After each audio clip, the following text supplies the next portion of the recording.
Stand for pledge.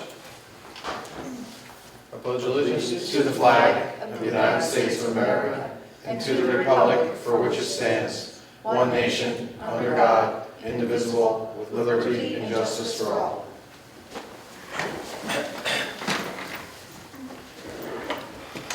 Good evening. Welcome to the October 11th, 2016 meeting of the Village of Rhinebeck Board of Trustees. We are without County Legislator Joel Tyner this evening, so we can move right to our department reports, starting with the Treasurer's Report. Karen? Okay. The Treasurer's Report is for the period ending September 30th. In the general fund, the ended the month with $158,331.05. The tax collector account ended the month with $1,537,865.48. The water fund ended the month with $609,385.09. And the sewer fund ended the month with $685,759.39. Vouchers presented for payment in the general fund totaled $97,733.87. In the water fund, $14,674.63. In the sewer fund, $40,051.07. Bonds presented for payment, 14 Center Street principal, $35,000. Interest, $11,925. The water plant upgrade principal of $50,000. And one of their interest payments of $2,250. The Astor expansion interest is just due at this time in the amount of $3,276.45, and we had escrow payments in the amount of $1,559.82. The operating statement is provided for the period ending October 11th, 2016. The adjustments have been reviewed and signed off by the Water and Sewer Department liaisons and are also presented and attached for the board's authorization. And if you turn over to a little more on the back of your treasurer's report. The New York State AUD for the fiscal year ending 5/31/2016 has been completed and filed with New York State. The fund balance totals are as follows. In the general fund, the unassigned $551,347, restricted $221,019. In the water fund, the assigned $689,054, restricted $281,282. In the sewer fund, assigned $461,054 and restricted $206,077. And a copy is available at the Village Hall of the annual report, and I'll also email it to you as soon as the notes are completed. I'll attach those and email that to each one of you. Karen, I just have a question. When we have a bond, because I don't, who do we pay our interest to? Who holds our bonds? They're held by different banks. Like two of them are M&T and one is Chase. And they bid, and then they give you a long-term debt schedule with the interest rate is set for the longer-term bonds. Okay, thanks.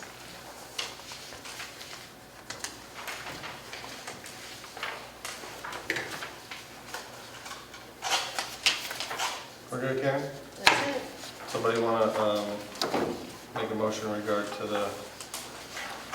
I'd like to make a motion to accept the adjustments to the water fund, and how I may also include the sewer fund. Sure, there's one adjustment, yes. Would, I know we didn't approve the adjustments from last month because they hadn't been reviewed yet, or...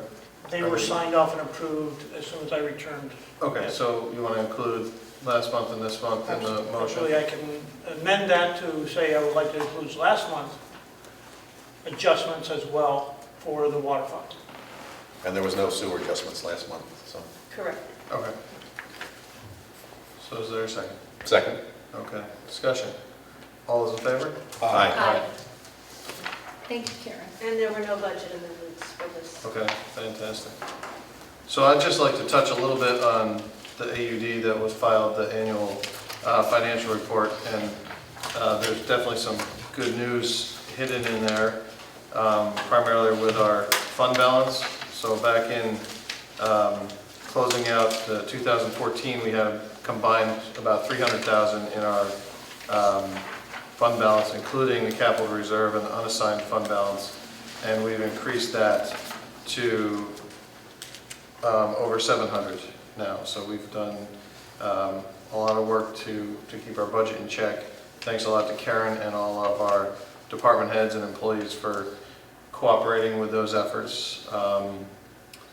We've increased our capital reserves by about 170,000, and those are split out to all the departments: police, fire, highway, etc. And in that time, we've also established a contingency line item, so things are definitely moving in the right direction from a financial perspective. On to the police report. Last month, there were 24 incidents in the town, 112 in the village, 34 tickets in the town, 73 in the village, a total of 3 arrests and 10 accidents. They had the speed trailer out again. Knollwood Road near the school. And it looks like most were speeding to some degree. Second time at the school with similar results. 340 of the 347 above the limit, so please slow down for our students. And we have a grant which is going to be used to, which was secured through Senator Serino's office for $5,000, which will be put towards a new computer for one of the vehicles, as well as a new taser, which both are in need of upgrade. Fire department. The fire department report for the month of September, there were a total of 78 alarms. 15 were fire calls, 7 were in the town, 5 were in the village, and 3 were mutual aid calls. There were a total of 57 EMS calls, 37 in the town, 20 in the village, and 3 mutual aid calls. There were also 6 motor vehicle accidents, 5 were in the town, 1 was in the village, and the ambulance did not respond to 10 calls. Therefore, the response percentage was 84%. In those cases, if they don't respond, that's Northern Dutchess paramedics, so they're backup. Just for those who don't know, it's not that we don't respond, we can't get to every call. There are 7 EMTs who will be attending the Vital Signs Conference in Syracuse the weekend of October 14th. This conference is on Saturday and Sunday, and the EMTs will obtain up to 15 hours of training, which is required as a part of their 3-year recertification process. The fire department has been doing training exercises at the old Bing's restaurant, which is soon to be the Rhinebeck Village Place, or Miraboo. It's in behind the Beekman Arms off of West Market Street. So the owner of that property has allowed us to use that building for some training. Brought in a couple of the other surrounding departments. I think Rhinecliff was there, and Hillside is working alongside with Kyle and the Rhinebeck Fire Department to do some drills there. They utilized the building on several occasions to simulate fire tactics, and they used their smoke machine and pumped smoke in there and did some drills at Scott Packs and such. And that's the report. Okay. Building, planning, and zoning. Yeah, the report's there before you. You know, there's I can read them off. There was 3 certificate of occupancy searches. Those are typically signify sales of properties. There's building permits, 10 were issued, and we took in $6,348 for those. We performed 1 fire inspection. There was 3 site plan applications that we've taken in $250 for each of those. There's a subdivision application fee for $100 this past month. A planning board discussion fee and for $50, and $55 was charged for copies. We've taken in $7,500 in escrow for the review of a proposed project at the Beekman Arms. The Beekman Arms is looking to expand or get rid of the greenhouse out front and expand their banquet facilities. And so they will be coming in before the planning board for that. And so they've deposited $7,500 for the help in the review of that. And lastly, scheduled for next Wednesday is hopefully the final zoning commission meeting, bringing together the zoning commission that's worked for the past couple years on revising our zoning code. We had a couple of new things be proposed in the village over the last 6 months or so that weren't necessarily addressed in the draft, and so we're hoping to have a discussion on those, get those into the new draft, just finalize as a group what it is that we plan to present as a draft for the public hearing. So next Wednesday and after next Wednesday we should have a draft, and from that point we'll schedule a public hearing which will be before this board. Do we want to schedule that for the December meeting? Or I'm sorry, the November meeting now, schedule the public hearing? My fear is that if we we could do it and then cancel it. I'm just wondering how much we'll get into this Wednesday. Okay. So if you want to tentatively schedule the public hearing. Well, we'd have to, Should we schedule for a different night than our regular meeting, because we've done that in the past? for that one, yeah, we'll have to, it'll be a big one. Yeah. The only, Well, we can, but if you schedule it, I don't know what the participation is like at these meetings, I would expect to see more. And if you then cancel it, is that, Especially if you're going to have a meeting specifically. that'd be a for pretty that. big one. So, but we want to get it done by the end of the year. Yes, that's the goal. my recommendation would be to wait to get the signal from Scott and then schedule. Okay, sounds like a plan. Good for building and zoning? Yes. Highway, Highway.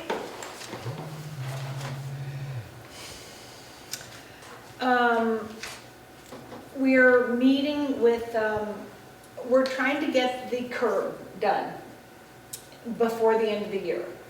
The problem is, Montgomery, we're talking about by the hospital.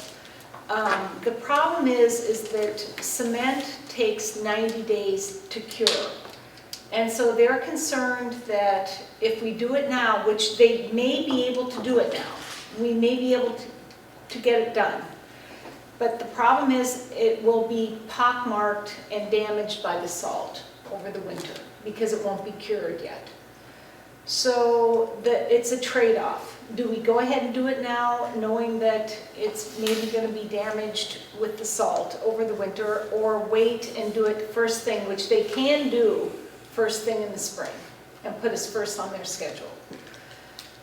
So John Fenton and I are meeting with them this week, and I'm kind of leaning toward, we've waited this long, let's wait till spring, and so it can cure properly without being damaged. That's my thought. I know the public has been very patient as far as waiting for it, but I kind of am leaning towards waiting, just because it will be a better job when it's done. Right. So I think that's all I've got. Do I have anything else from John? I don't think so. The pending projects for the West Market Street extension?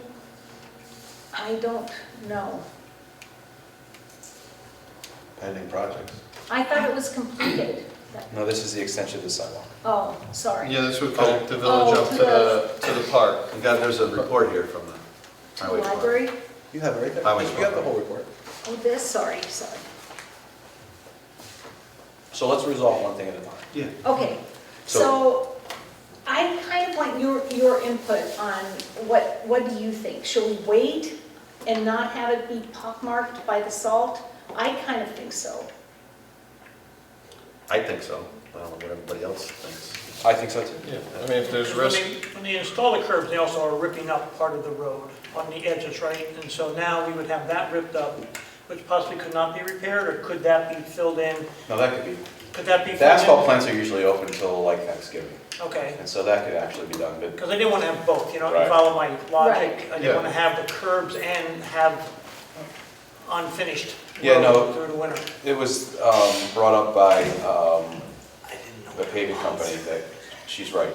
Concrete's supposed to cure between 90 and 180 days. And if it's subject to salt prior to full curing, it just disintegrates. And so, yeah, we're best to wait. So, but what you did in my email back to you and John is that maybe we can do some sort of mitigation work. Maybe we can put some asphalt in there to shim it up, because I think it puddles there, right? It does. So if there's something that we can do to make it so that the water sheds away from that curb cut, so people can walk in and out of there over the winter, that's probably what we should do.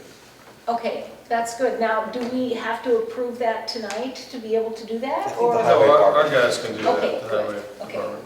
And Mike knows about that, and Well, I think we just have to tell them that we Yeah.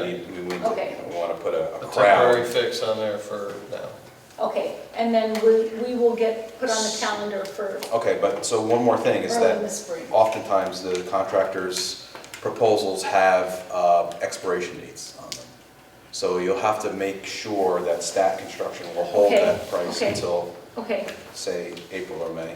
okay, I'm talking to her tomorrow, so I will make sure, I'll confirm that. And, what we should do is, remember how important it was to make sure we get the elevation right to Yes, the curb? yeah, And you were going to invite me to the pre-construction meeting. yeah. If So you- we're not going to do it this year, we don't have to. Right, okay, I don't think you need that at a pre-construction meeting. You should just ask her if she'll extend her bid. and confirm the price till May. Right, exactly. Okay, got it. And that would be So the the same, decision is to hold till spring. It would be, Yeah. yeah, I don't know if With you want to doing vote, it's our some opinion, but. leveling to prevent the pooling. Okay, all right.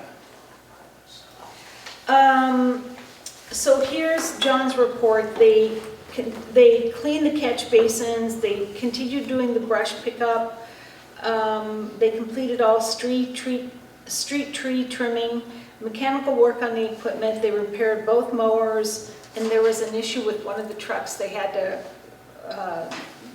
the injector was bad on one of the trucks, but they worked on that. Road prep for blacktop repairs and blacktopped various locations throughout the village. Okay, the pending project, that West Market Street sidewalk extension to the park, we got 3 estimates, varied from $74,000 to $112,000. we're gonna put that one on hold for the Exactly. same reason, because of the timing for the concrete. So we should do the same thing, though. Yes, Ask if they'll hold their Confirm those pricing prices. through the spring of 2017. And do I need to do that, Scott? Yes, Okay,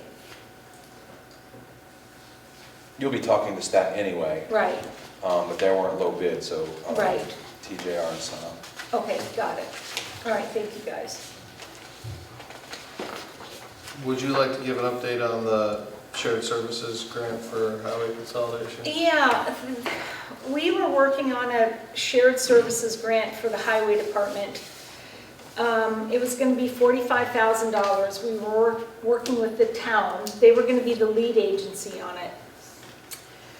They had an issue because we were so reluctant to sign the IT grant. So they withdrew from it. I went and met with Supervisor Spinzia, and she agreed to come back to the table with us if we took the lead on it. So they voted at their meeting because they were in budget negotiations, so they had a special meeting. So they voted to withdraw as lead agency on that grant. And we're going to take lead agency on it. And Gary has volunteered to help with, I've never done an IMA before, but I've worked with Christy and I've talked to her, and I have a meeting with her tomorrow about it, and she's going to work me through all the steps that you need to do the IMA. And the town is on board with it now, as long as Elizabeth can work with me, she's on board with it. So I think we need to do it, we need to move forward on it. It's $45,000. It's a shared services exploration grant to see how we can save money on sharing highway services. That's basically what it is, just so the public knows.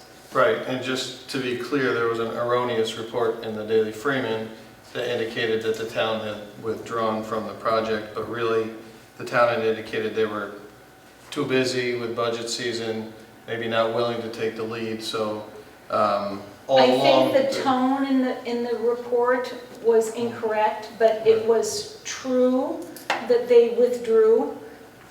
Maybe the reasoning They withdrew wasn't quite as clear They as withdrew as maybe it lead should have been. agency though, not That's withdrew correct. completely. Okay, because that's the confirmation that I got from the Commissioner of Dutchess County Planning when I spoke with him, Owen Rafter. He said it's been a go all along, and that we were, the supervisor had asked us to have our attorney draft IMA, which we did. And we were waiting for the town's comments on the IMA for their approval. And once they gave the approval, then the county would offer their comments and allow it to move forward. Now, right now, we don't have a signed IMA, of course. We're That's working on it correct. right now. I'm starting, We have an IMA. We have a drafted IMA right, at the but we don't request of have the a signed supervisor. one with the town. No, because we're waiting for the town to provide their comments, so. That's correct. And like you said, the supervisor has put a stipulation that she will only work with her friend trustee Fox That's in not- order for the project to go forward. That's true. She will not Yeah. work with you, Heath. That's correct. Yes, she's made it very clear that we are not friends. She's, as you know, she told everybody. So I'm misunderstanding, so their reluctance to take lead agency was because of the IT grant or because of their? Exactly. And you understand there are reluctance in signing that IMA, right? We were protecting came the onto village that. residents' interest in that there was $4,000 allocated to the village for hardware, of which they spent.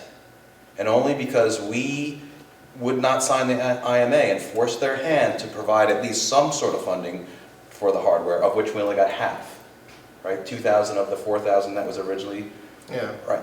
And that was our reluctance, and that's our job Less and than your half, job, yeah. is to protect the village's interests. I understand And that. so, That's why I'm I'm working confused. on getting this $45,000. I'm working for the village. And- I'm making this happen. Otherwise, But we you wouldn't were have gonna it at roll all. over, because I remember many times being at this, sign the IMA, and only because myself and Heath and Howie, we wanted to get what was set aside for us. And when I asked Alan Shearer about it, he was like, I don't know where it went. No, that's not true, Scott. It's absolutely true, We Gary. had documented very So, carefully. but, Let me finish. no, let me just say Yeah. something though, but if there was money set aside for the village, how did that get spent without any information being provided to the village? Hey, we're over budget on maybe the commonalities of it. So your question is, where was that money that was set aside? There was various proposals throughout that IMA about, can we get hardware, can we get tablets, can we get this based on money? Now wait, we spent money on the village for the implementation. Who's we? We, You're the the town? village, we, the village, Right. spent money for services for that IMA. And when we tallied that all up, there was a difference between what the town spent and what we spent. And what we agreed at the end was Did to the town balance get it out. Did the town get their hardware though? The town put in, Did the town get their? the town did get thin clients, which they Gary, you implemented. can name And, you all know, the different pieces. I'm but- just saying if there's a certain amount set But we aside came to for an, each entity. bottom line is, we came to an agreement. But you wouldn't have done it unless we refused to sign. Oh, it. absolutely. I was fighting for the village for as much money as I could possibly Only get. because we through the forced whole. both of your hands. From the start, I was never backing off from fighting for the village and getting an implementation that met our requirements and also getting as much money and for resources that we could possibly get. So since we're still on this though, where are we with the single we source? signed Well, finally, Yeah, but only since we refused to sign the IMA until we got. we fought for what we needed. Yeah. Absolutely. I, So I think we're in agreement that we fought for what we needed and we got an agreement. So what are you doing with this town thing now? She said you're Um, working, Gene asked me to help, I volunteered to help. but the IMA is already written It's not. by our Yeah, attorney. the There's a IMA draft. has been written. Yeah, the draft Yeah. is. Yeah, it's been written. So we just into let law. everybody know that's Have you already seen been it? written by our attorney. so Yes. it's have you not seen the that they- draft? Yes. You have. Because 2 seconds ago you said there wasn't one. There's not a signed agreement. There's not, No. but there's a draft. There is a draft. There's a draft. Okay. which was Right. done when the town was lead agency. We are the lead agency now. No, So we have to switch Exactly. 2 words, so that's simple. The town needs to provide their feedback on the IMA, on the And they're draft willing to IMA. do that. Okay, Okay, so we initiated this IMA already, I just want you to know that. Because you're saying Gary's helping you do an IMA, there's already one there. I think That's there's more true. what she's insinuating is that there's more parts to it that need to be done. Yes, besides there are that. many more parts to it. We have to gather a ton of information. It's a lot of But that's work. that's for after the study. That's The That's the IMA study, needs to that's be not in the place. IMA, yeah. But we can't do that until we have the IMA in place. That's exactly right. Right, and No, they but needed, the IMA comes first. right. And then all the other study and collecting of data comes second. That's right. Hence the problem that was referenced before with the town as lead agency proceeding without an IMA unilaterally on the tech grant, which got us into a huge mess. So, Hopefully, this one's going to go much smoother. well, I I would wasn't involved assume, in the other one.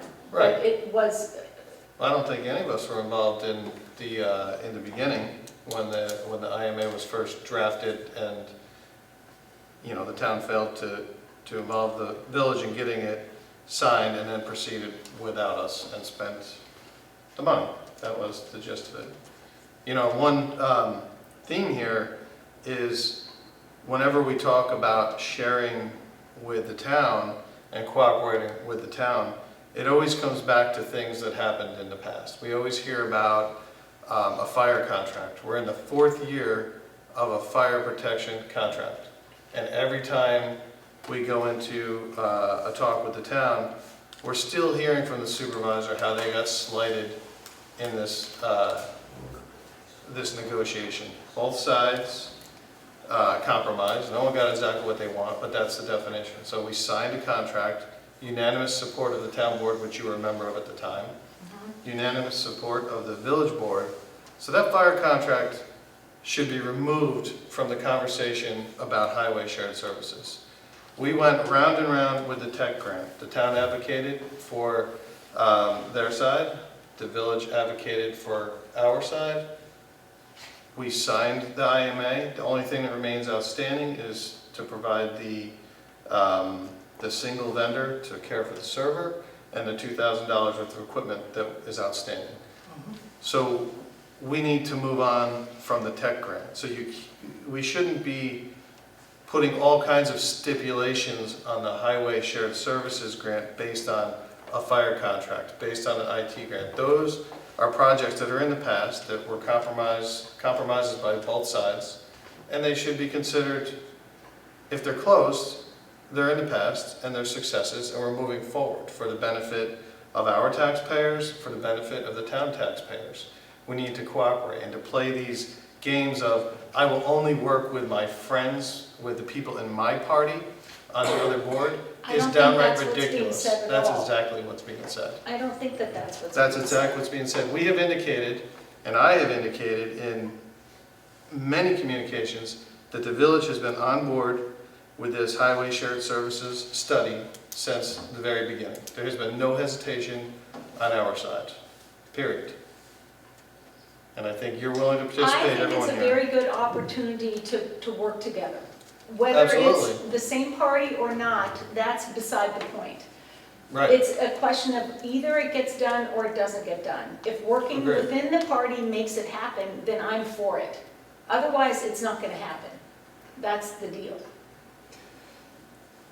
So let's, If it goes smoothly that way, that's Let's move fantastic. forward. Let's Don't move forget, forward. it's a whole board that gets the vote on it. yeah. That's right. right. Let's So we need to Exactly. move forward and not play games with not say, hey, you have your So then let's attorney move drafted forward. us as lead So then let's agency. move forward. Absolutely. Okay, And we've been participating all along. The only reluctance has been from the town. I think the 5 of us have agreed to move forward with. Absolutely, let's do it. good.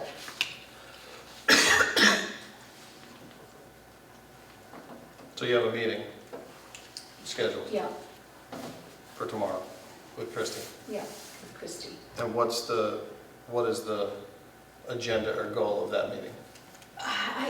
She is going to just help me work through the entire process, since I've never done an IMA before. And she's got all of our stuff. I've got our timeline, and we're just gonna go through it.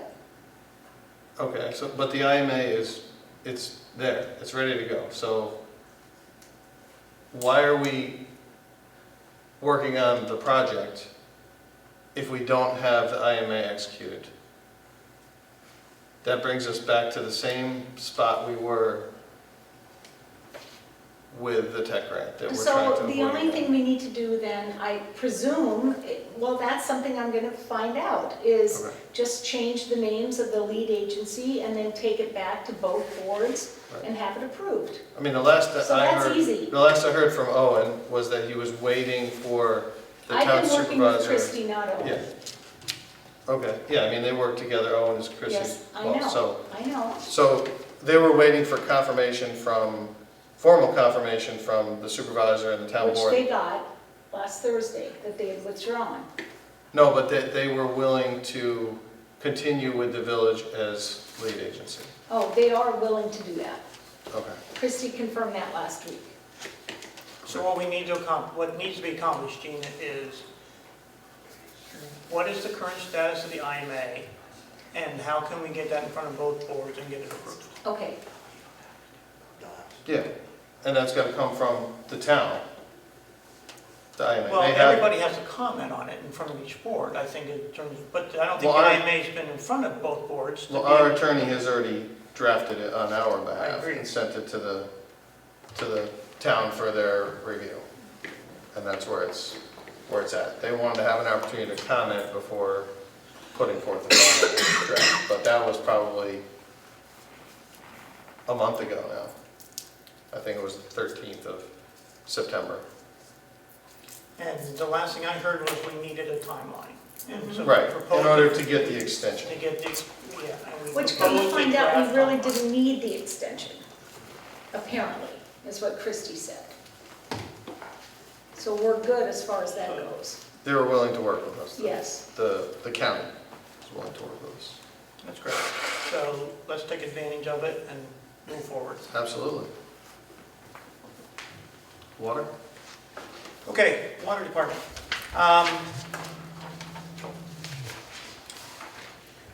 So for a total treatment of water by the village water department, it was 14,937,000 gallons of water, right? The previous month was 15,860,000 gallons of water. Nothing in there. The things we need to talk about tonight are our Chevy Colorado. Our 2010 Chevy Colorado, the engine has died. We limped it up to a local shop and started getting estimates and diagnostics, and they confirmed that the engine needs to be replaced on the 2010. We got 3 estimates. One from Tribal Garage for $6,797.22 with a 3-year warranty of 100,000 miles. One from Rugies, actually 2 estimates from Rugies, one for a remanufactured, which is the same as Tribal's. These are all remanufactured except for a used engine. The remanufactured engine is $6,927.50 with a 3-year, 100,000 mile. And they could also supply us with a used engine that has 73,000 miles for $5,290, right? But that only comes with a 90-day parts warranty on it. All right. And Rhinebeck Ford for $6,685, for a 3-year, 36,000 miles. So this truck is really really gets used in lieu of our utility truck most of the time. So we can have a utility truck for repairs and so forth. So it's used frequently. We've been working without it for about 3 to 4 weeks because of the engine. It was right after the last month's meeting that it died. So I'd like to put forward a proposal that we get the engine repaired on the Chevy Colorado 210 in lieu of buying another truck. And we go with the lowest estimate, which would be the $6,797.22 with a 3-year, 100,000 mile warranty. What's the mileage on the truck right now? Heath, I had that, but I did not bring that with me. I don't remember the exact mileage. I think it's in the range of 75,000 miles right now, but don't quote me. So do we know what the Blue Book value is on the truck? I did not look that up. We can? Because I get a sense that the truck is probably not worth much more than the value of a new engine. Yeah. We bought this truck for $10,000 just a few years back as a used truck, right? So the option would be, do you want to spend the money then on buying a new truck or go out and shop off the US bid, US state bid contract, which we got this truck off of, and look for another used one? I'm fine with that if we can shop around. It's not that we desperately need this truck today, but we do have an offer to get the engine repaired, or then we have to make a decision. So Gary, this truck is used really just locally from the water to out when there's a, Wherever it's needed locally, or to run some Thing or- parts, or et cetera, yes. It's the one they use for meter readings. Yeah, you primarily. can drive it around. I thought this was a new truck we purchased. No, it's a 2010. I know, but I was here. I thought because when Wayne Reifenberg was on the board, I'm looking at you, Pat, Yeah. you weren't the clerk then either, No, but I don't remember. I thought I- we purchased it new. It was I was a told it smaller was truck, used off the state bid. state bid, yeah, but it was state new. bids. I don't know if you can buy used off state bid. Yeah, I don't think you Yeah. can. Anyway, I was not here. Yeah. right. I don't remember. I'd like to know how many miles are on it. Why did the engine go bad? Yeah, I don't know why the engine Yeah. went bad. Do- The engine went bad, it's been diagnosed as bad. Is this a problem with it? I don't know the answer in terms of why the engine went bad, but it is. It is one of the 5-cylinder 2010 Chevy Colorados. Was that a problem year? Not that anybody said, and I Okay. asked that question, was there warranty issues? Were there problems with the truck? Were there any preceding problems with the truck? No, there wasn't.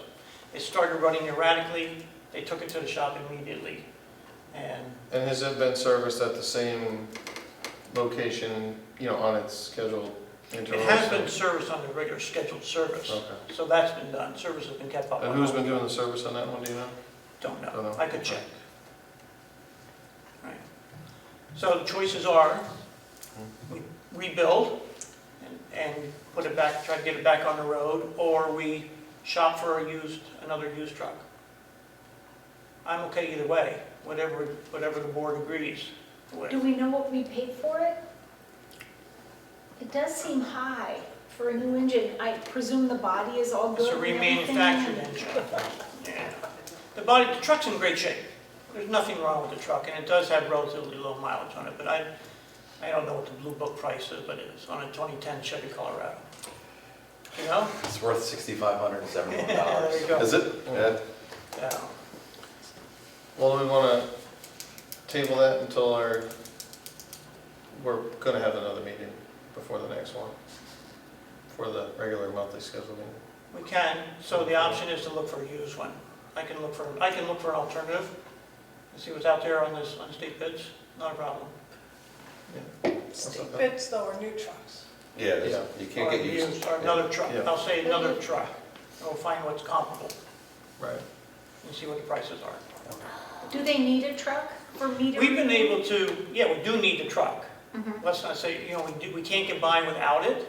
Right But now, we need a truck We need a as truck. opposed to a car. yes, right now we're Okay. using the truck here that John uses in the village temporarily to backfill for when we need it.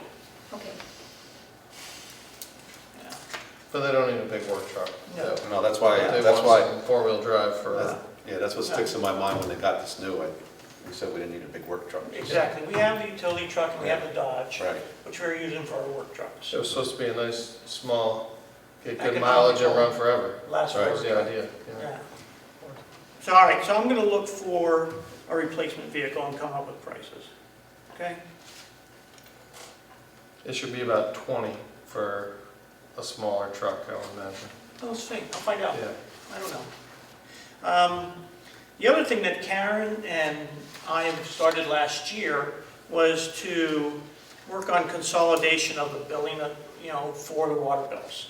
And part of that consolidation, was to get things more in line so we can do the billing in more regular fashion for all the zones. We have, the 4 zones within the area that we need to do on a quarterly basis, and we stagger them today. It's a lot of work for Karen and Chrissy and everybody else. And if we can consolidate them, right, into get it more efficiently, would be beneficial for everybody. So we had a discussion a year ago.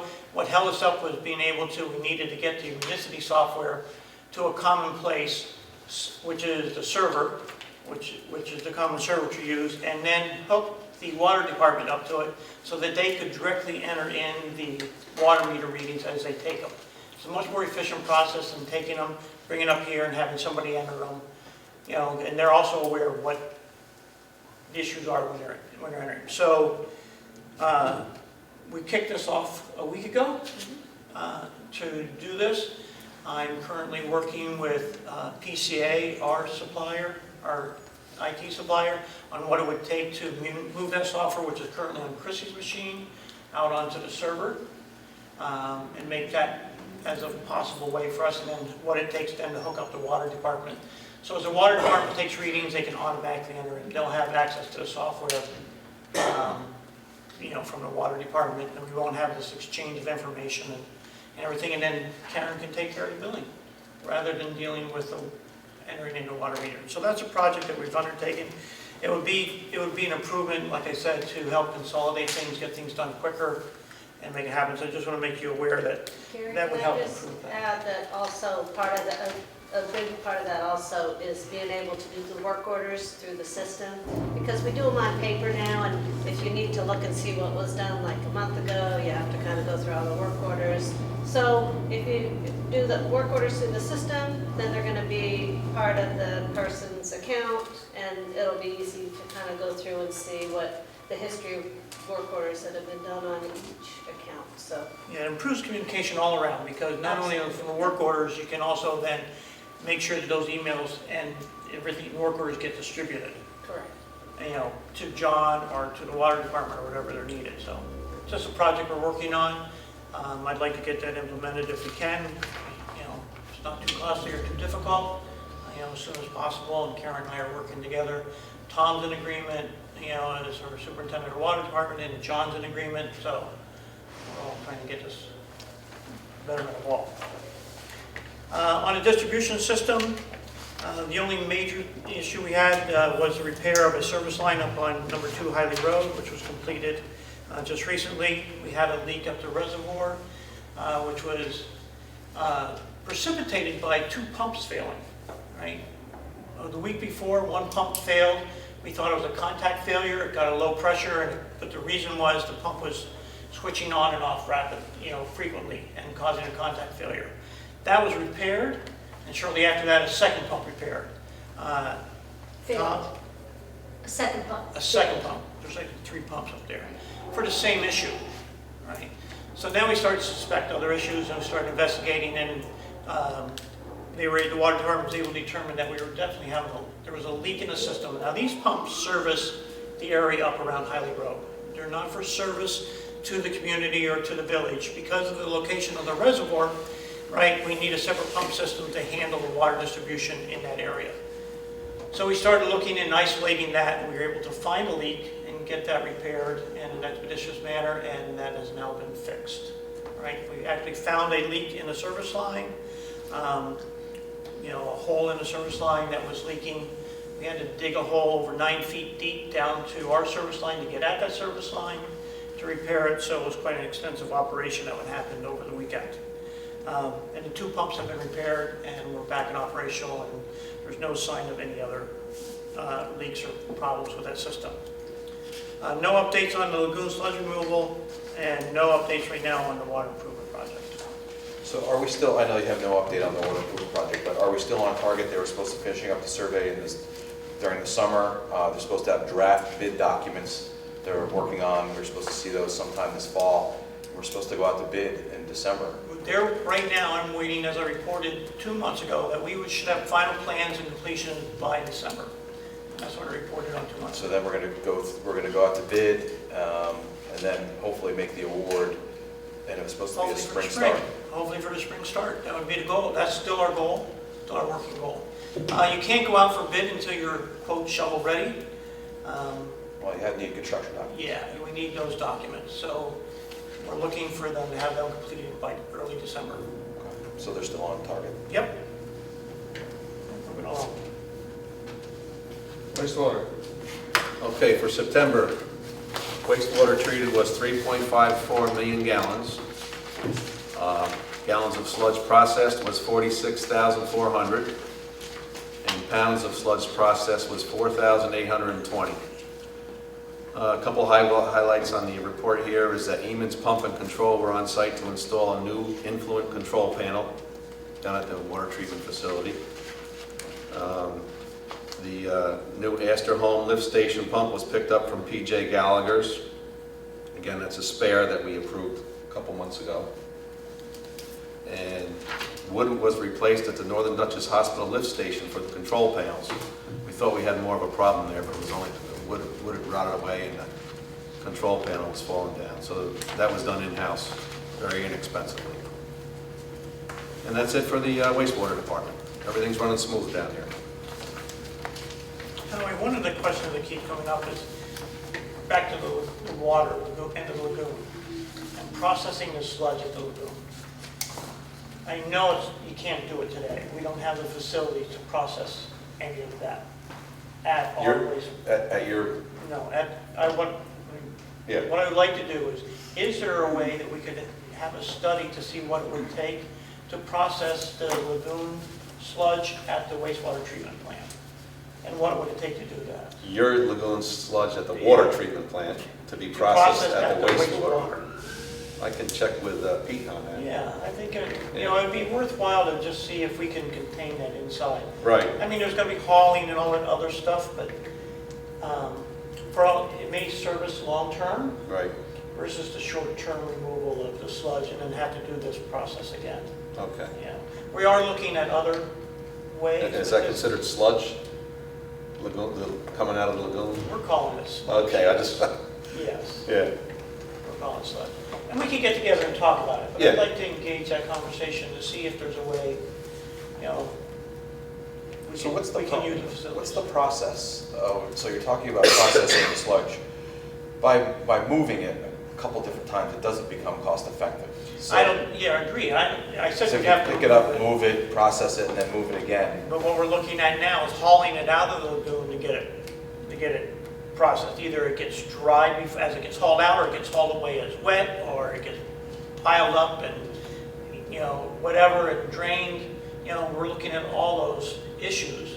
And bottom line is, the residue that's left still gets hauled away, which is still an expensive proposition. Well, I know from the past that our permit from the DEC does not allow us to introduce any wastes from outside our own system. So you can't have, a porta-john pump truck dump into Right. our system. Right. So, and then there's the issue of the reason why it can't be filtered back into the river there is because it's got the alum in it. Yeah, but So that's why I'm entertaining this Yeah. start of the discussion, to say, is there a process that can remove that element and still process the waste, whatever. It may not be feasible, it may not be a It viable might be a process. question for the engineers, actually. And we bounce that off of them too, and I want to get them engaged as part of it, as part of the process. Yeah. Okay. So wouldn't you want to identify the process first? So We ask, can, and- ask the engineers if it's a viable option. Because I don't know how, because I'm not sure I even know what the question is to do it at the sewer treatment plant? Yeah, that's the That question. was the question, Yeah, can we do it at? But we can't, like he just said, you can't introduce foreign material. We can't do it with what we have today. That's a given. We know that. So it was a matter of, can we engage engineers? Can we engage the sewer department? Can we engage the water department? Can we get all the stakeholders in place and have a discussion for a long-term remedy for our lagoon? Because we don't have that today. It's just a discussion. Yeah. No decisions. It's feasible. I'll talk to Pete about that. Okay, tree committee. The biggest issue at the tree committee this month was the tree at 72 Livingston, which is a healthy tree. It's disrupted the sidewalk. The neighbors don't want it down, but they're not willing to help pay the money to rebuild the sidewalk or to do a roundabout around the tree to protect it. The tree owner had to make the decision, the property owner, Mrs. Critelli, had to make the decision of whether to take down the tree or not, and she decided she's just going to take it down. So, and she's gonna pay her portion of taking it down. So we got 3 bids on the trees, all the trees that have to be taken down, and Dave's was by far the less one. So I would like to approve him, and that's gonna be the first tree that he takes down. The other thing that the tree committee was very concerned about were the lights, and we spoke about this earlier. The lights that are entangled in the trees, if they're not removed every year, they grow into the trees grow into them, it damages the trees, it kills the trees. So even though I'm a huge fan of the tree lighting, I think there has to be some dialogue with the committee that does that to make sure that they're able to take the lights down after the season. I spoke to Claudia Cooley about that too. Oh, good, what did So, she say? Thanks, Howie. She realizes there's a problem. We're talking about the Christmas tree lights that are left up all year round. She's supposed to show us a picture of a tree that has the lights to go. They're just laid on top of it maybe, and they're easily put up and easily taken down, not wrapped around. So she has an example of that of another town or village that does it. I'm not sure where it is. And she was going to show us it, show me. I can show you, Okay. and send it to you. Okay, they would be happy with that. Yeah. They're concerned about it because some of these trees, like you were saying, may end up coming down anyway, but we don't want to hasten that just because we're not putting lights up correctly or in the best manner possible.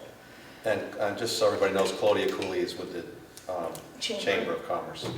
Yeah, that's who And, sponsors the tree lighting. They would like a much easier way to put the lights up also and take them down. Sure, I bet. Oh, one big thing is that the village tree planting is Saturday, November 5th at 9 a.m. We're going to meet in front of the Lutheran Church on Livingston Street. It'll probably go till about 1 o'clock. I think we're planting 16 trees. It's really, really fun, but it is hard work, and we need a lot of volunteers to make that successful. So that's November 5th, Saturday at 9 a.m. I think that's it.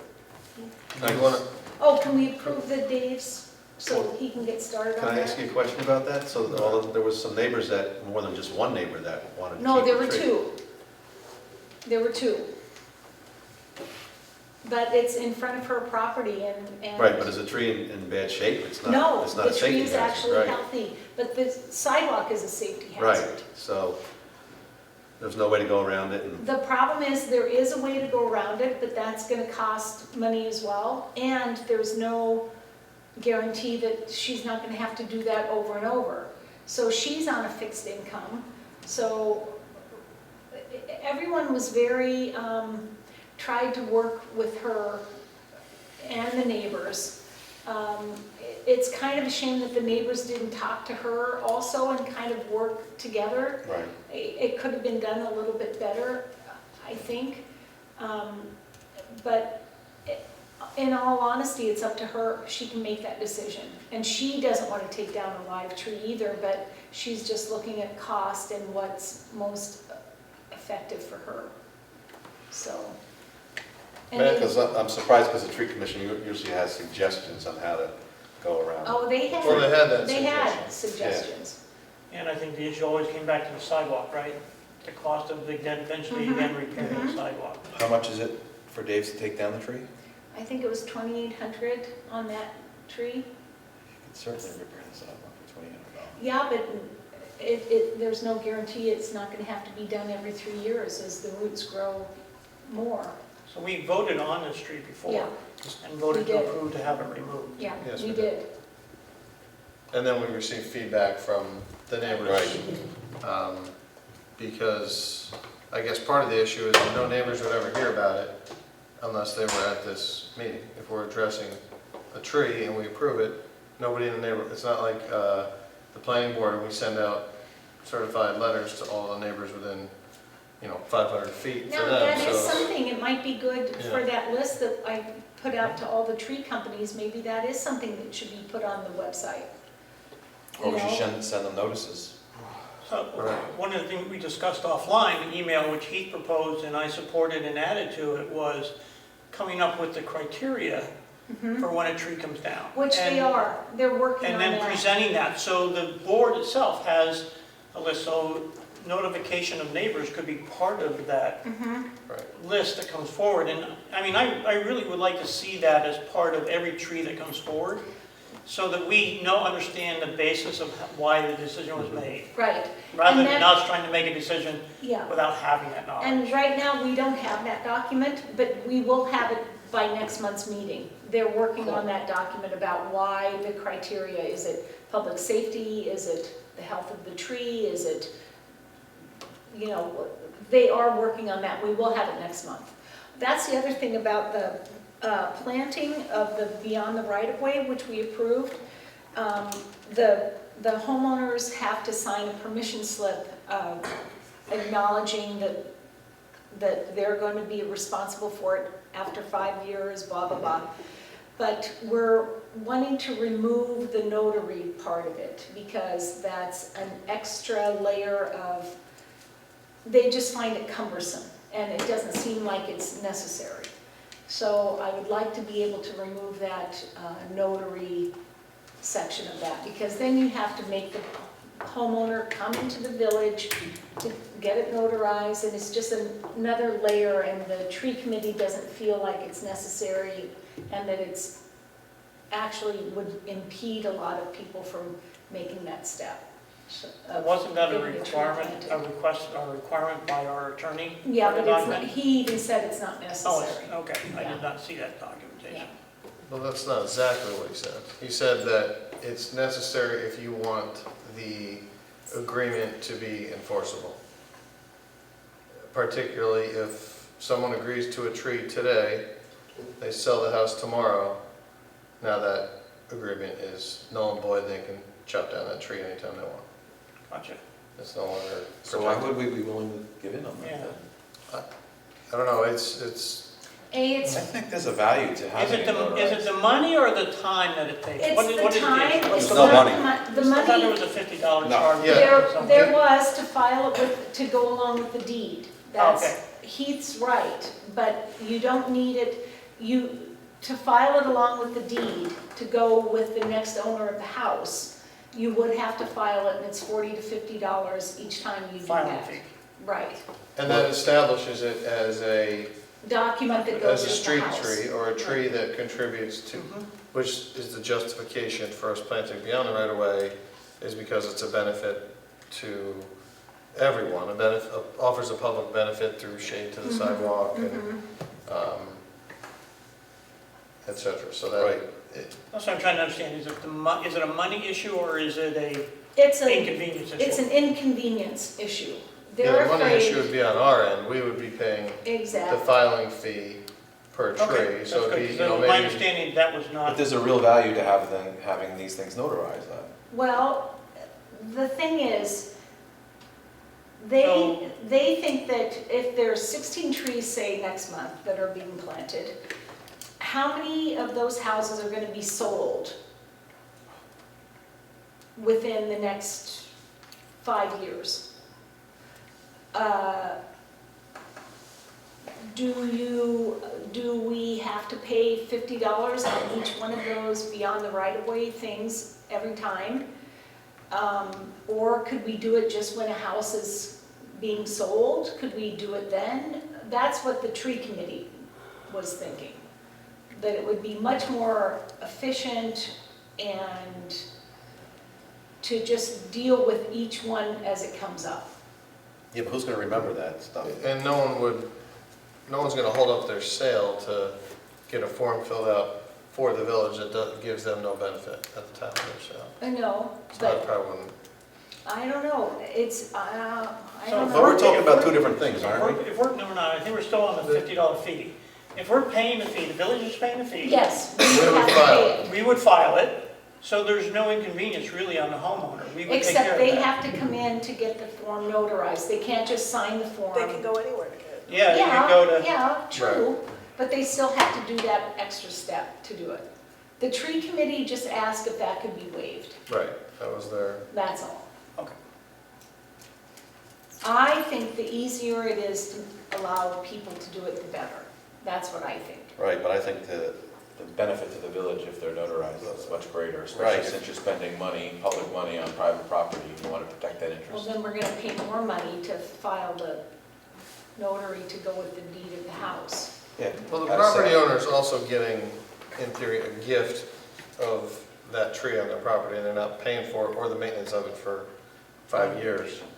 So, I don't know if that's. Okay, so you wanna keep I'm the not- notary requirement? I don't, I'm not saying that, I'm just saying that there's, you know, Well, I think we have to Different decide because they're taking them out now in preparation for the planting on November 5th.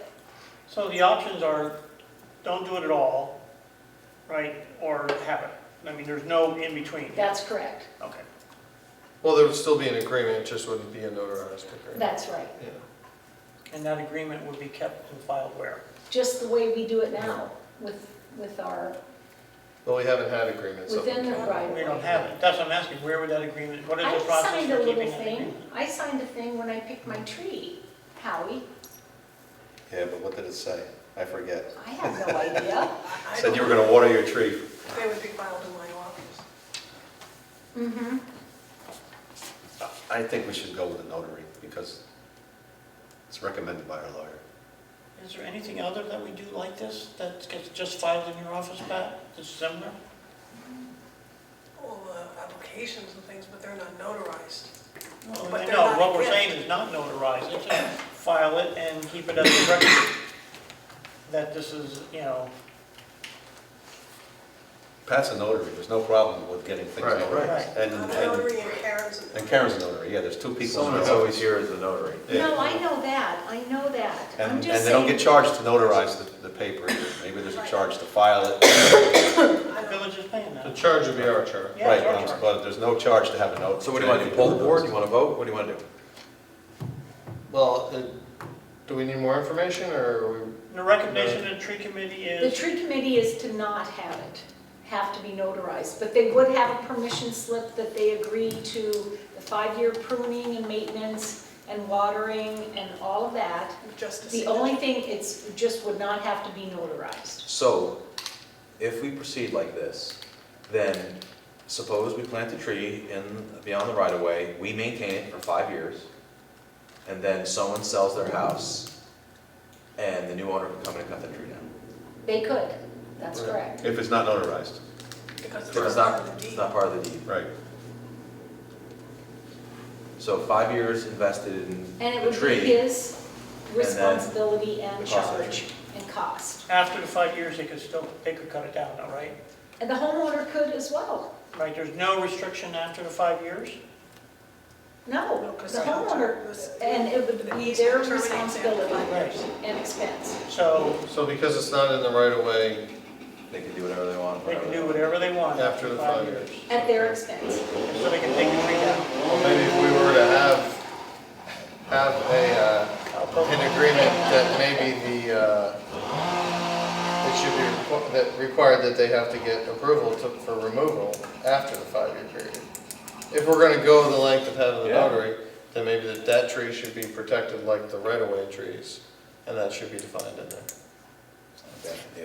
Because if we're planting them for the benefit of, Okay, The I'll take public. that to the tree committee. Yeah, I I'm mean, just reporting it's kinda- from the tree committee, that's all. I Yeah, have, maybe that, I'm not an advocate for either I think or. that's, I like that, so that we can protect it. so we're either gonna beyond go all the 5 years. way, or we're gonna? Protect our investment, right? Right. All right, so how about we reach out to Rich and see if we can have that added as an option? And then we can address this They have to, next week. Just like any other tree that needs to be taken down. So that would be the question, if it can be Okay, protected. And maybe that would make the tree commission feel better, but now that that tree is protected. maybe, Maybe. maybe. Okay, So back to the removal. and the Dave's Tree Service. Yeah, So do we have them itemized per tree? yes, Okay. And then the way this is gonna work is that we would approve it, the homeowner would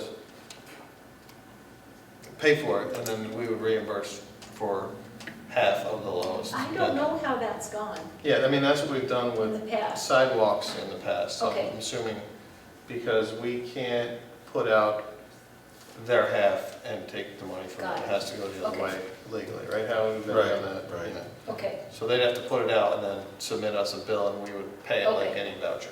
okay, Just as long as they know that, They have to put out the 2,800. and Got they it. have to put out the, they can't put out 4,500 for the vendor that they like, because they're only gonna get 1,400, because we had a lower. okay, so do we need to vote on approving Dave's to do this job and give him the go-ahead? Well, Can we do that tonight? the homeowner would have to give them. No, I know that, Yeah. but we as the board, can we approve that Dave is the person we're going with?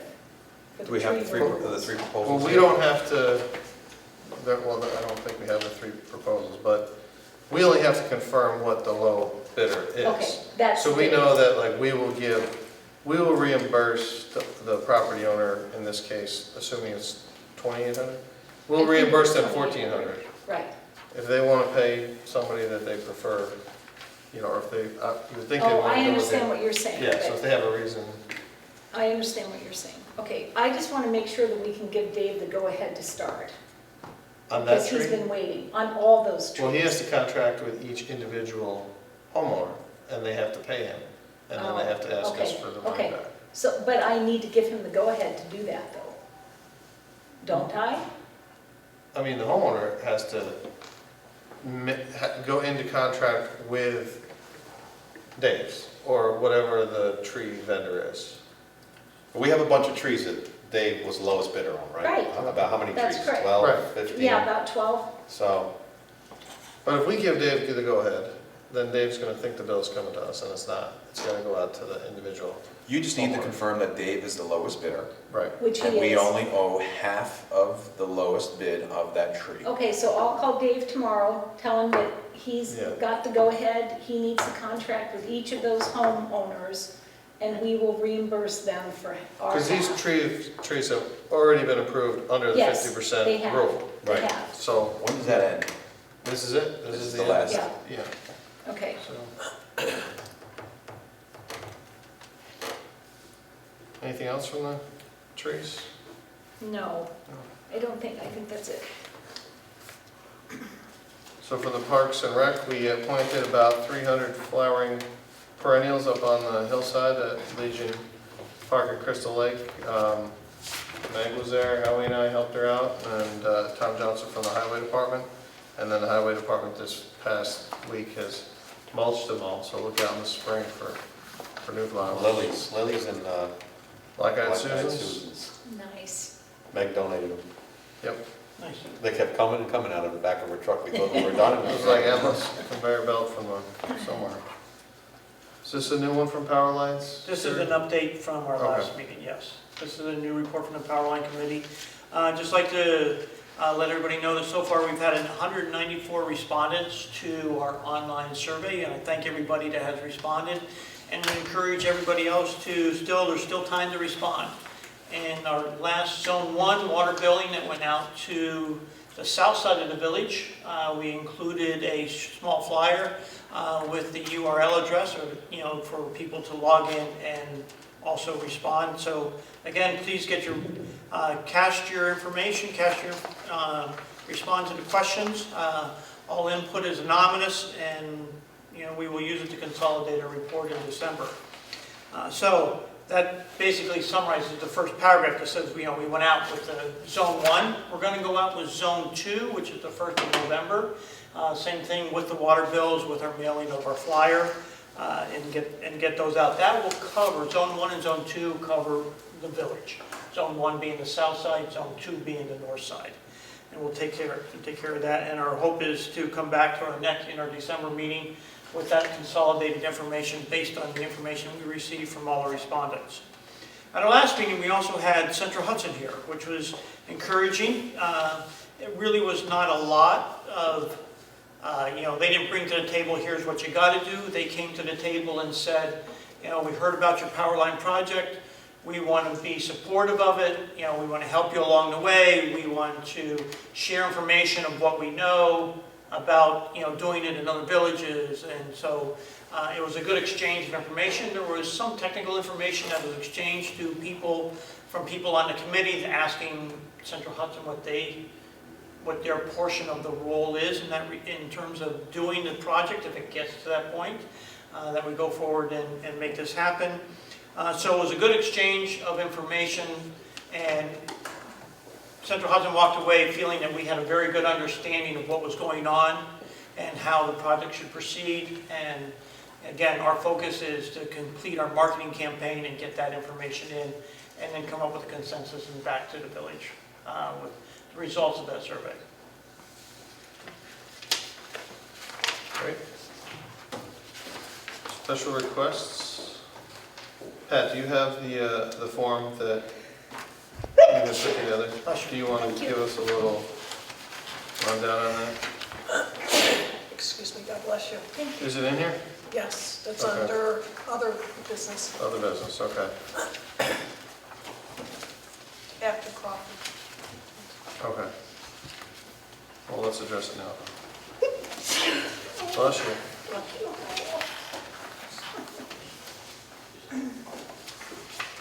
Do you want me to do that now? Yeah, go ahead, Oh, just sorry. give us a little rundown about, kind of the We history of have, why we're looking at it. okay. The village, I received requests throughout the year for banners, people wanting to have a table, using the building, and Gina and I had worked on a while ago about trying to set up some sort of organizational thing so that I can give information out to anybody who asks, so there's a consistency, a uniformity. So I made up this application for the use, it's Village of Rhinebeck Special Request Form, so anybody who wants to have a banner, a table, a building use, a coin drop, photo shoot, filming, I can give this to them. It has all the information, and then I can give it to the board. And Pat, I wondered what's the Central Hudson license app? for banners, Central Hudson. They have to have permission to put Yes. them on a Central Hudson pole? Yes. Okay. Yes. And it's interesting because one of the things that came out in our conversation is they are not the sole owner of the pole. Right. Most of the poles are joint owned by Central Hudson and Frontier.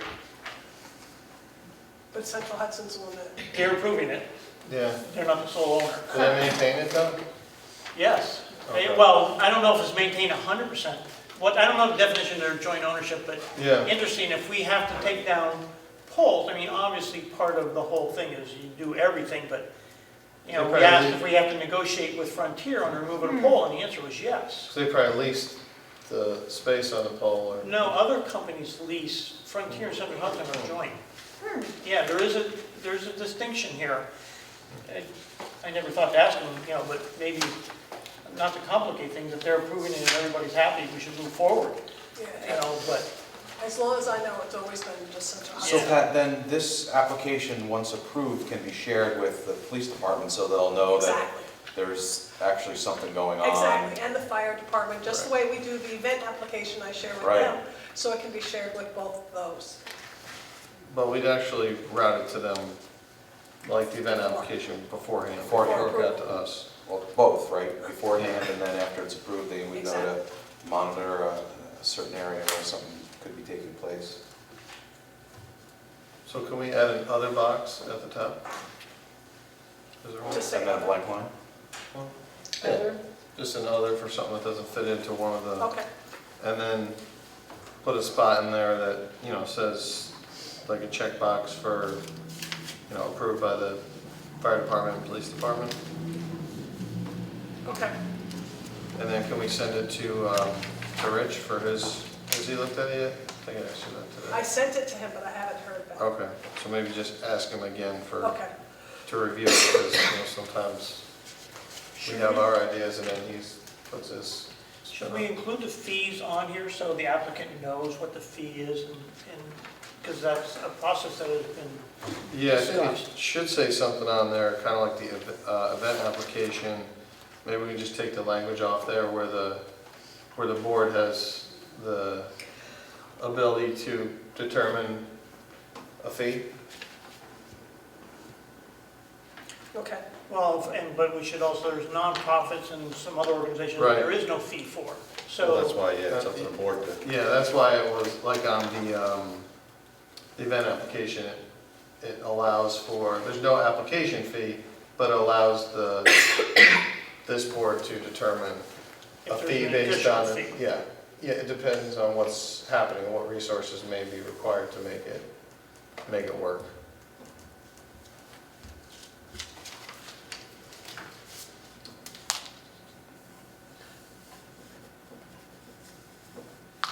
and just so that I can follow up too, a lot of, with the banners, I have not been getting insurances and anything until I ask for it. At least this way, when I give it to them, they would have to give me their insurance. So it just makes everything more uniform and it would make our insurance company This is happy. virtually what we've been doing, now we're just formalizing it in an application. So when we've been approving photo shoots, Exactly, it's Right. because I've been using the event application.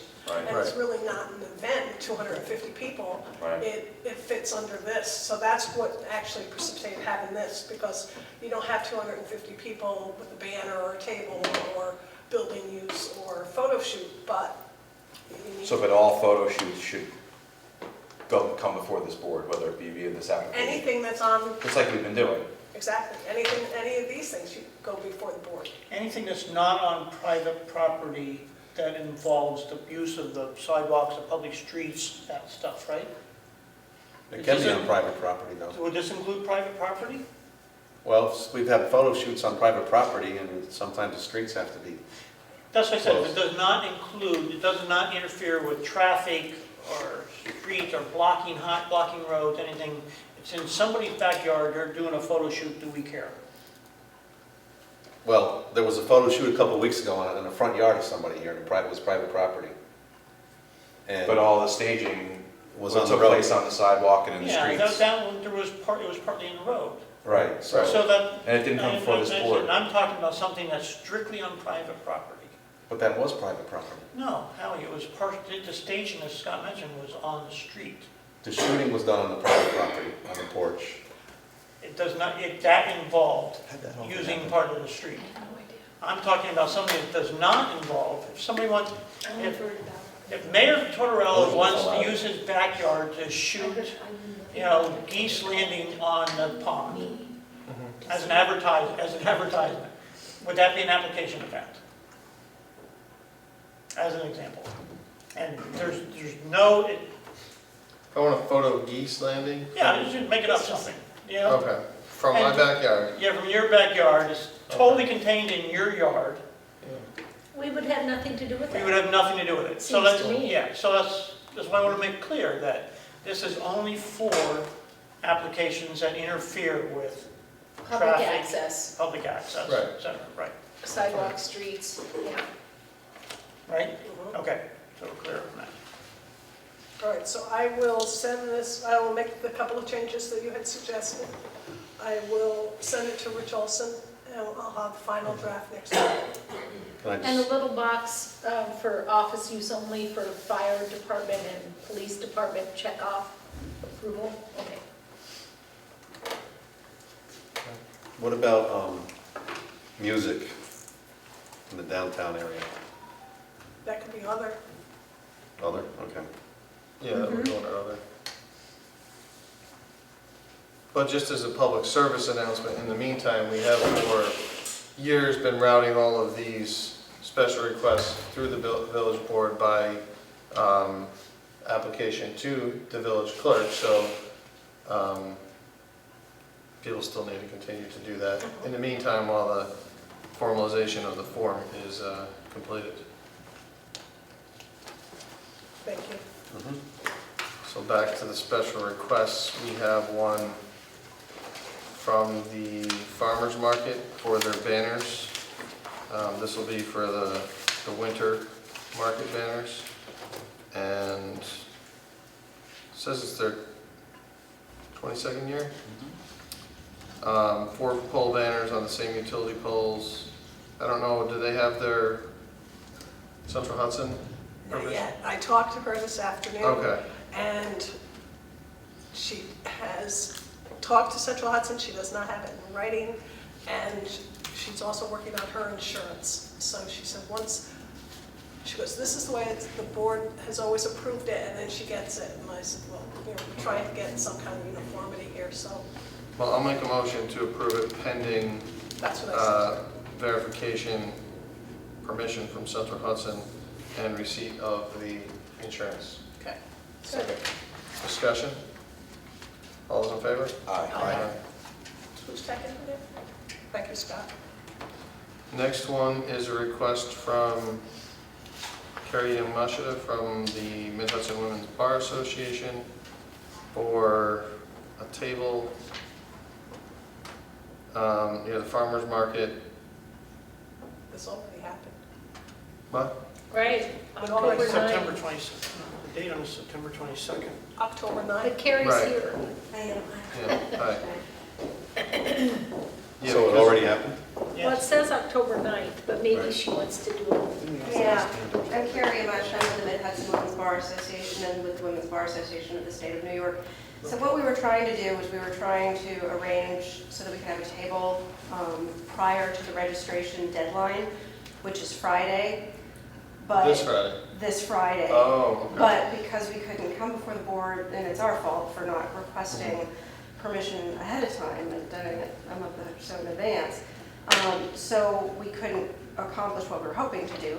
But I've been speaking with the Wabosny folks, and they said we should definitely go ahead and try to do it this Sunday, if we have your approval, of course. It would be for registering people for the next election. There's no reason we shouldn't try to do that. So if anyone has any questions. But you already did it last weekend? No, we Oh, didn't do okay. it. We're waiting for your authority. We're waiting for approval. So I think the primary issue is that we have been in receipt of requests from other organizations, and we have established a rule of allowing only Rhinebeck organizations to have tables at the farmer's market. So that, I think, would be the biggest, Well, Carrie Issue is a for them. Rhinebeck resident. I know, but we went through this before with the Yeah. Dutchess County for, whatever that was before, that I would person. be for it, Carrie, if it were up to It me. wasn't, there has been a table set up at the farmer's market for the past 2 There has weekends. Right. And I actually thought that was I thought this it was you, in request. fact. I didn't. No, it's not. I don't Okay. know what that is. So what but- table, well, it was a It was a registration. Hillary table. That was Oh, was that the Rhinebeck, Rhinebeck Democrat Yeah. Committee, because we gave them permission. Okay, so then that was Yeah, that. we're not a partisan organization. Oh, okay. The Mid-Hudson Women's Bar Association is an organization that covers about 6 counties, including Dutchess. But if you're strictly speaking local Rhinebeck, no, we're not that. We're much broader. Well, it'd be fantastic if we had a Rhinebeck subchapter of the Mid-Hudson Women's Bar Association. All right. So, Well, That is would be is there a Carrie. conflict in No. terms of what we're doing? Is Is there a conflict, Bob? on using that space where the table's been used for the last couple of weeks? Well, what happened, and you weren't here, I think, Was not the here. last time, but we had had a request from Dutchess for Hillary, and then we kicked it back and said, well, if you can bring it through the Rhinebeck Democratic Committee, which they did, and then we approved it. In the past, the farmer's market has been primarily, I believe, a table reserved for the two primary political parties to introduce candidates in the lead up to elections. So that was not my question. My question is, are they using space this coming weekend as well? The Rhinebeck Democratic? Do we approve it believe for so. how long? I believe we I think approved it led them right up to- right up through the election. So, Okay. So, I mean, how many tables do we allow? Well, that's why we're trying to limit this, because we're always getting Right. bombarded with people who want to put tables here. So we're trying to limit We're it trying to just do to that. Rhinebeck people. We're becoming a popular community where everyone wants a little bit I love it. of our traffic and our tourist trade. And so by limiting it to Rhinebeck organizations, we were just talking that we don't always want to be assaulted when we're trying to buy, a bushel of tomatoes or whatever and have, multiple tables of people, trying to. So we've limited it to Rhinebeck organizations, and it seems to be a good policy, because even when it comes to coin drops, there are people from out of town that want to have coin drops here in the village, and we think it's, if it's going to cause some sort of slowing down of traffic or such, that it should be for the benefit of the residents. Okay, so if the Mid-Hudson Women's Bar Association has a subchapter that is Rhinebeck oriented, we do have 4 former presidents who reside here in Rhinebeck, and at least 2 additional board members who reside here in Rhinebeck. That's good And to all, know. we would have expected them to volunteer to sit at the booth. So if we do have a committee in the future, perhaps we can approach the board one more time and make that request, if it's a Rhinebeck Central committee. Yeah, I mean, This way we can especially be- since, like you said, it's not like it's competing with anything else, and it's open to everybody, and it's. Yes. We just want to be consistent in our decision-making. So, yeah, if you were to do that, Right. then that's perfect. Okay, very good. Thank you. Thanks, Thank you. So under other business, we have, we had put in an application last year into the community development block grant program through the county for improvements to, handicap accessibility improvements to Legion Park at Crystal Lake. We were not awarded that, and in conversation with our engineer and their consultation with the county planning department this year, they had some recommended revisions to the application, which had been coordinated with Taconic. I forget the name. Oh, maybe it's in there. Well, another agency at the county recommended to come out and review the site, and they made the following recommendations, which should strengthen our application this year. So in order to submit, bless you. Thank you. In order to submit an application for this particular grant, we have to hold a public hearing, which is what we will have to do, is set a public hearing for this project. Anyone have any questions on And so the deadline is October 21st. Right, so we next gotta do a week. public, right. next week? We will have to schedule a meeting for a public hearing. There was no way to get it, we didn't get this till after the September meeting, so we couldn't have the public hearing tonight. Anybody got any questions on the project? So these drawings were done by Crawford, obviously. Yes, Crawford modified the previous plan. So there's going to be just asphalt for 2 Right. parking spots? The 2 handicap parking spots at the top of the hill, And is there which is consistent with the plan. any other parking up there for anybody else? No, the parking is going to be down at the bottom of the hill, which will be completed by our own resources, our contribution to the park. That's already been laid out and ready to go. We've also discussed that with the town highway department as a potential shared project. As of right now, people are parking, everyone's parking at the top right now. And until we were able to pave the portion for the handicap spots, then there wouldn't, the next phase would be the parking down below, concurrent. I don't remember seeing that. Maybe it crossed my path, but. Parking down below? Yeah, how many spots are going to be down below? I think there's room for 8 spots down there. They're kind of nose, if you pull in the park, they're nose-in parking on the right-hand side. And then, On the right-hand side? Well, we don't have that Yeah. picture in front of us. no, that picture's not here. So that's not part of the grant application. You're going to relocate the flag as well, or That's like a phase 2? bigger picture, Okay. Yeah, it would be, but if you look at the little inlet picture, or if you remember where that big pine tree was that died and was taken down? Right. It'd be like right across there on the right-hand side. Is this phase though dependent on having parking down there though, right? So they have to go hand in Yeah. hand. Yeah. Right, it's not really phase 2. Well, we weren't gonna move forward with, well, it's an immediately following phase 2 at the same time, because if you had the paving done up here, we'd have the The same part you put it pavement at the now. I bottom. remember the discussion, I just wanted Yeah. to make sure they're grouped together and not Yeah, separated. but this one's in particular for the grant. Because the grant would not, the grant is specifically for accessibility improvements, which the lower parking would not be addressed in Well, it. it's accessibility and the dock, right? The dock is new. Well, the dock would be accessibility. Oh, Yeah, okay. Oh, for accessibility. Right. Gotcha. exactly. Why are we putting it? Yeah. Okay, anything we need? Well, we have to do this part before we do the bottom one, Yeah, right? so I'd like to make a motion to, before I do that, Pat, we'll be okay to get it out tomorrow, we'll be okay to have the meeting next week, 5 day, yeah. Tuesday, okay. So I'll make a motion to set the public hearing for next Tuesday at 7. Next Tuesday, The, 18th. yes. Second. Is there a second? Discussion, how about everybody's availability? On that? I think I'm okay. You say at 7? Yeah, 7. Okay, 7 good for everybody? yeah. Any more discussion? All those in favor? Aye. I'll give that out tomorrow. Okay. And then we'll have to draft that. And you'll have everything ready for the county after that public hearing, because it'll require the notice as part of it.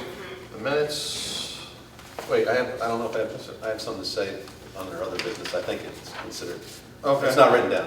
Oh, I just want to report on the West Explain Market, the West Market Street drainage project has been substantially complete, been deemed substantially complete by our engineers. And for those of you who don't know what I'm talking about, West Market Street by the bagel shop and the local's been flooding for many years. I've been working on this for about 5 or 6 years. Finally, it's come to fruition. And the only thing we need now is a survey in the back there, because there's 3 or 4 landowners back there that has to be surveyed. But basically, the whole drainage project is complete. So the next time it pours, I'm looking forward to that, to see how this is going to work. yeah. So I thought there was a question on where does the water go Well, once it gets down beyond the sidewalk, wasn't there? Oh, no, that's the part that was completed. That's now complete. That's- what you're that's talking all- about. That's yeah. the part that's completed. It's all The private new- property. The new Yeah. pipe let goes down there. Now we know where it goes. Before, we didn't know where the pipe was going. Exactly, Because it was clogged, we couldn't fix it. right.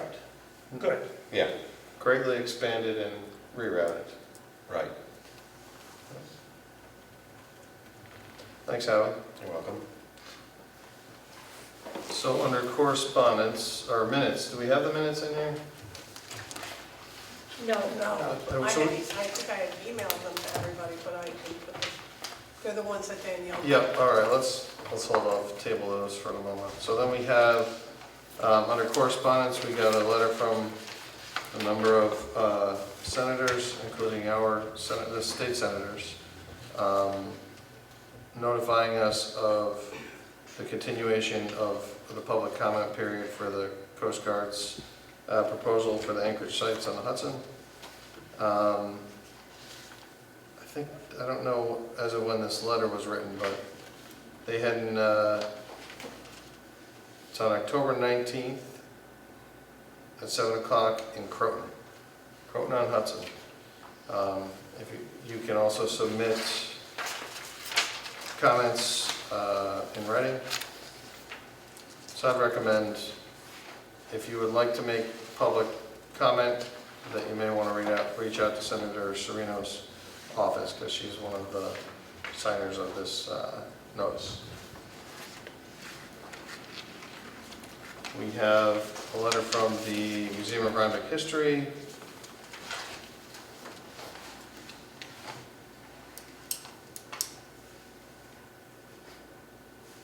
They're having a drive to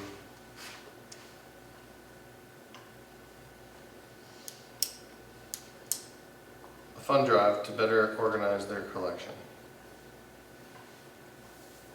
So probably the best thing is to reach out to the Museum of Rhinebeck History for that. Oh, they're having a tag sale on October 22nd. I'm assuming it's there, I don't know. That's the museum on Route 9, Yeah, going towards Red Hook. yep. Next, we have a sign request from Mr. Verchese at 6352 Mill, which is across from the Astor Home. Enclosed some pictures about cars parking too close to his driveway. He's requesting a sign. Isn't that go to DOT? Is that a Route 9? I think so. So we can refer that to John Fenton to check with DOT on that. Can you do that, Pat? Yep, Do that to him? yes, I can. And his second issue was complaining about a swimming pool being emptied into Crystal Lake. Can we refer that to John as well? Okay. The last one, we have a letter from Brenda Klaproth at 132 East Market Street, expressing concern about the village trees damaging her sidewalk.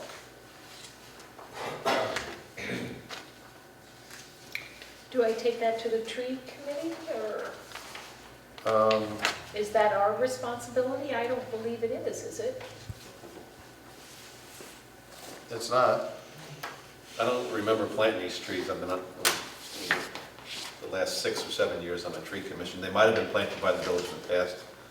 I just don't know if we did it, but it's in the right of way. This is now considered prior notice though, right? Yes. Yep. Prior notice on the sidewalk damage. Right. And if somebody falls, we move at it. So what is our obligation there because of that? Well, technically, but per code, our obligation is for the code enforcement officer to send an order to remedy to the property owner to fix the sidewalk. So should we send this to John then? Yes. Should we give this to John? We have to follow code. Right, absolutely, yeah, there have No been question. many sent out in that manner.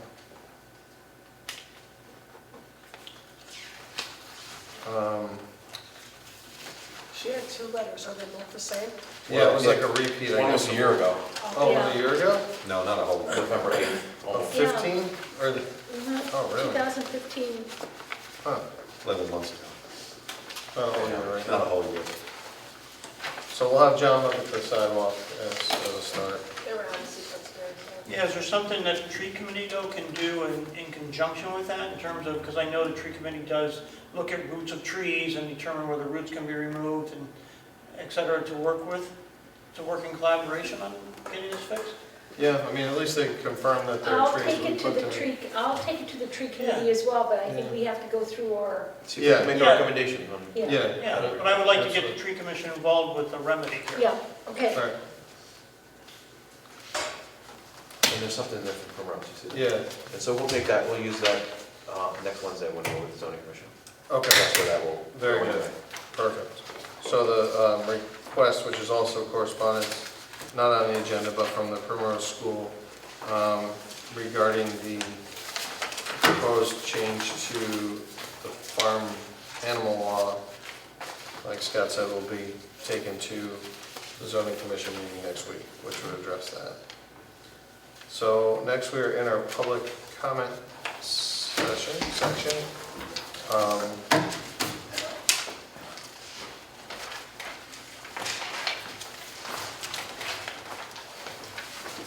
I'm Charlie Davenport from Wappingers Falls, and I've left. Can you just Oh, yeah, announce yourself for to the the, speaker there? We understand you come to us with a 20-minute presentation.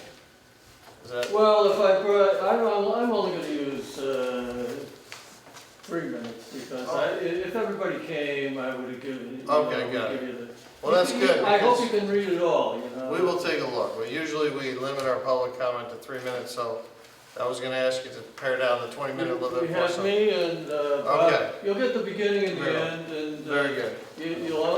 there's 6 copies of that, plus a resolution from the Orange County legislature. Okay, very good, thank you. Okay. So we're asking you tonight to take action to protect your constituents against the depredations of national trade policy, specifically the Trans-Pacific Partnership, or TPP, which is a NAFTA-like free trade agreement involving the United States and 11 other Pacific Rim countries. Now, citizens of the village of Rhinebeck or any other towns expect to be taken care of by their local elected officials. They're not concerned about complexities and details of budgeting, street repair, zoning, or what was on the agenda tonight, for example. And they're not experts in these fields, and they don't want to be. They want to be taken care of. And they're not interested in the complexities or the formulation of national trade policy. But unfortunately, in this area, their national representatives have been letting them down, even betraying them for about the last 40 years. The most dangerous provision of these free trade deals, such as the Trans-Pacific Partnership or NAFTA, are something called Investor-State Dispute Settlement provisions, ISDS. These give away national, state, and local sovereignty. Now, if there's a potential threat to their profits, ISDS provisions give foreign corporations the right to sue in supranational corporate courts and overturn national, state, and local regulations. Under ISDS, local governments could face challenges to their ability to buy local or buy American, to protect locally owned businesses, to limit urban sprawl, or to protect cities' health and environment by excluding polluting industries and industrial overuse of water. My big issue is that over the centuries, patriots have fought and died for the right to be governed by laws made by their own elected representatives, not by kings, foreign nations, or stockholders. Yes, stockholders. That tea that went into Boston Harbor was owned by the British East India Company, not little British tea merchants. And and speaking of which, some of my ancestors, direct ancestors, participated in this revolution, and I'm just going to name their names because they were real people. Sage Churchill, Nathaniel Churchill, David Mather, Thomas McClellan, Thomas Slade, Henry Hatcher.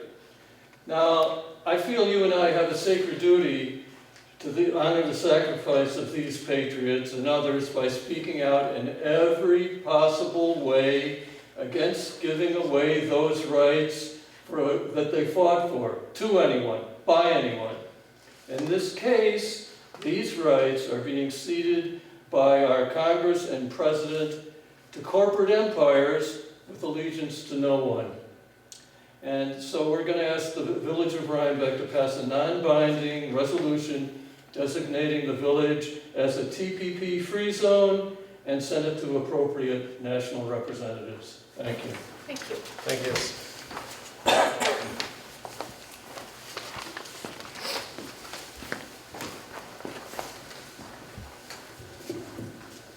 Shorter. I'm kind of speaking on the same thing that Charlie just spoke about, and Can you just tell us who you are, where you're from? yes, I will. My name is Robert Dorn. I currently moved back to Rhinebeck in June of this year. I'm a 1971 graduate of the high school here. I had longer hair then. And anything else you wish to know about me? Okay. No, that's just a standard protocol. Tell Oh, us I'm who a you retired are. librarian as well. Okay. Kind of as an emphasis to what Charlie just spoke of, I'm going to read a prepared statement because I'm not as good a speaker as him. President Obama's ultimate argument for the TPP is that we need to counter China's influence in the region. We don't want China to write the rules. Is Obama talking about economic influence? If so, that horse kind of left the barn when China was granted most favored nation trade status in 1979. Since then, thanks to the efforts of the United States of America, the Chinese economy has grown to be the second most powerful in the world. Most of you know that already. We currently have trade agreements with all of the TPP, or Trans-Pacific Partnership countries, except Malaysia, Vietnam, and the Sultanate of Brunei. Is this massive agreement needed to trade with or exploit these countries whose combined economies, constitute 1% of the world's gross domestic product at the expense of American citizens and American sovereignty? Sherlock Holmes said, if you've eliminated all other possibilities, whatever remains must be the truth. The truth remains is that the Trans-Pacific Partnership offers no benefit to American workers, no benefit to American prescription drug users, no benefit to American internet users, and overrides the American Constitution. What remains is the fact that it benefits some exporters and supranational corporations. The TPP and the free trade agreements of the past 20 years are in reality simply massive giveaways for corporations. The TPP was negotiated in secret with the advice and consent of more than 500 corporate advisors and with no input by Congress, which is charged by the Constitution to regulate commerce with foreign nations. So who is writing the rules, we ask the President? Corporations whose only allegiance is to profit, or the elected representatives of the American people? I should mention also my mother's ancestors, the Van Cleeks, which is a name that is pretty well known around this area, also fought in the Revolution.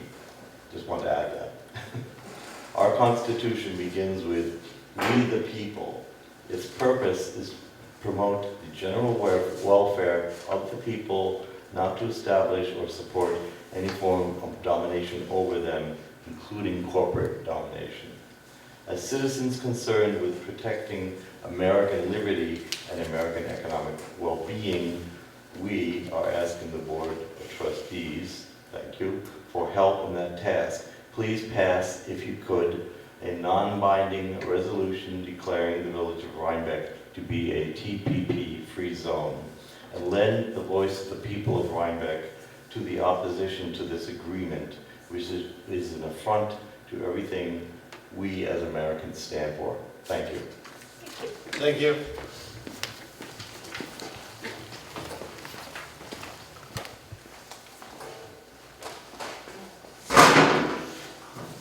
Doesn't look like any other public comment. Anybody else got any other business? So before we, I think we'll save personnel. I'd like to make a motion to enter executive session to discuss the employment history of an individual employee. Thank you. Thank you. Second. Discussion? All those in favor? Aye. I'd like to make a motion to close the executive session. Second. Discussion? All those in favor? Aye. I'd like to make a motion to approve the out-of-title pay requests submitted by Chrissy Deneau for the previously established out-of-title rate. Second? Discussion? All those in favor? Aye. I'd like to make a motion to close the meeting. Second. Discussion? All those in favor? Aye.